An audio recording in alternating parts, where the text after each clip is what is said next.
কলজাত লাগুক আর আড্ডিত লাগুক, বিড়ি যে খায়, আমার পরিষ্কার কথা, আপনি আল্লাহর নবীকে ভালোবাসেন না, বাসেন না, বাসেন না, দন্তান নয় কেন না, সোজা কথা বলেন। বেড়া হইলাম না খারাপ।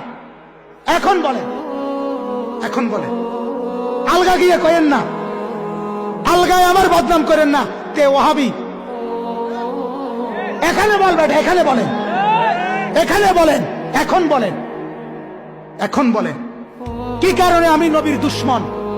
আপনি এখন বলেন। আমি এই এখন যখন বয়ানে আসার জন্য ওযু করছি, তখনও আমি মিসওয়াক করছি, আমি নবীর দুশ্মন হব কেন? ওই মিয়া, জীবনের প্রথম দিন থেকে আজ পর্যন্ত কোনোদিন দাড়ি কাটি নাই, আমি নবীর দুশ্মন হব কেন? কেন? রাতের 3:30 বাজো মাহফিল থেকে আইসা ফজরের নামাজ জামাতের সাথে কনকনে ঠান্ডার ভিতরেও পড়ি, আমি নবীর দুশ্মন হব কেন?